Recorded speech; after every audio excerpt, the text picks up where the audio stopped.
दवा के नाम पर देश के साथ हुआ फराड, डॉक्टरों ने भी दिया खूब साथ।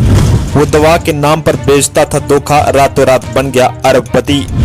घर पहुंची इनकम टैक्स की टीम तो मोदी सरकार की भी उड़ी नींद। दवा के नाम पर भारत के इतिहास में सबसे बड़ा मेडिकल फ्रॉड। हिंदुस्तान का कोई ऐसा घर नहीं होगा जिस घर में बुखार की दवा नहीं जाती होगी, लेकिन क्या आपको बुखार की दवा के साथ एक घोटाला भी आपके पैकेट में डाल दिया गया जिसका पता आपको नहीं था। कोरोना जैसे गंभीर बीमारी के दौरान डॉक्टर भी एक बड़े फरार का शिकार हो गए और वो जनता से भी धोखा करने लगे, जिसका पता जैसे ही जांच एजेंसियों को लगा वैसे दवा कंपनी का सच सबको खिला देता है। इस दवा का नाम है डोलो 650। इसका एक पता देकर आपको याद आया होगा कि ये दवा आपने भी खाई होगी। 90% लोगों के घर तक या फिर पेट तक ये दवा पहुंची, लेकिन जिसे डॉक्टर सबसे अच्छी दवा बता कर दे रहे थे, असल में वो एक बड़ी साजिश थी। सच क्या है वो सुनिए। बुखार की सैकड़ों दवा देश में है, लेकिन अचानक डोलो 650 कैसे हिट हो गई, ये फार्मूला सरकार के साथ जांच एजेंसियों को हैरान कर रहा था। शक के आधार पर पहले जांच को गुप्त रखा गया।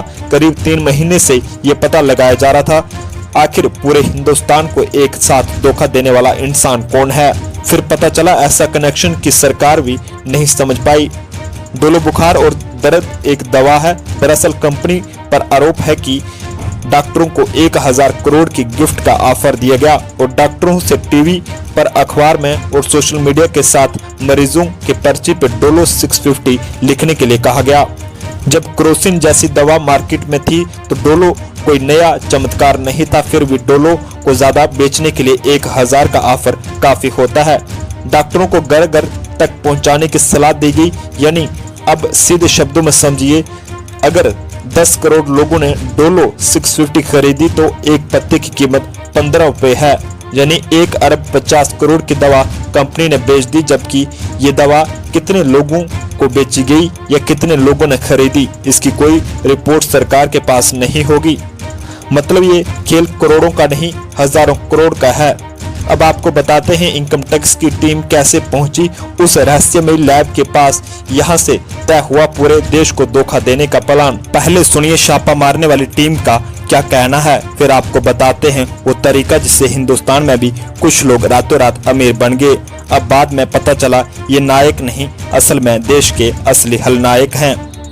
डोलो 650 की दवा की ब्रांड वैल्यू बढ़ाने के लिए डॉक्टरों को लगभग 1000 करोड़ का उपहार भेंट किया गया। इनकम टैक्स डिपार्टमेंट ने 6 जुलाई को बेंगलुरु के एक लैब में छापा मारा।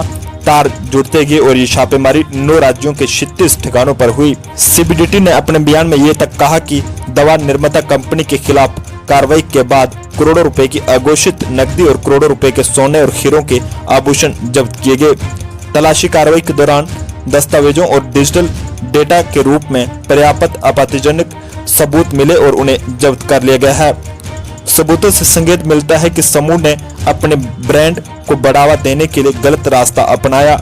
इस तरह के मुफ्त उपहारों की रकम लगभग 1000 करोड़ रुपए होने का अनुमान है। अब सवाल उठता है कि कंपनी ने ऐसा क्यों किया। दरअसल कोरोना जैसी गंभीर बीमारी हमारे देश के कुछ उद्योगपतियों को अवश्य नजर आने लगी। डोलो की बिक्री इतनी बड़ी कि एक समय कंपनी बना नहीं पा रही थी, हर घर तक पहुंच रही थी। दवा में कमी है या नहीं ये जांच का विषय हो सकता है, लेकिन मार्केट में अच्छी दवाओं को छोड़कर सिर्फ डोलो दवा लिखने वाले डॉक्टरों की नीयत पे भी भरोसा नहीं होता। कंपनी ने कम वक्त में ज्यादा मुनाफा कमाने के लिए ये कदम उठाए जो बेहद घातक साबित हुए। एक साथ पूरे हिंदुस्तान के साथ फरार करने वालों की संख्या वैसे तो कईयों की है, लेकिन जब किसी चीज पर प्रचार हो तो पहले उसकी पड़ताल कर ली। आपको याद होगा एक समय फ्रीडम 251 फोन आया था, यानी 251 रुपए में स्मार्टफोन देने का वादा था। कंपनी ने पहले खुद बुकिंग की, बाद में पता चला कि एक बहुत बड़ा धोखा था। कंपनी भाग गई और देश की जनता को अरबों रुपए आज तक सरकार नहीं दिला पाई। यानी हमारे देश में एक नया तरीका निकला है, बड़ा घोटाला न कर पाए तो कुछ ऐसा करें कि ज्यादा लोगों को ठगा जाए। जैसे 1 करोड़ लोगों से 200 रुपया ठग लिया जाए तो एक दिन में ही 2 अरब रुपया होता है।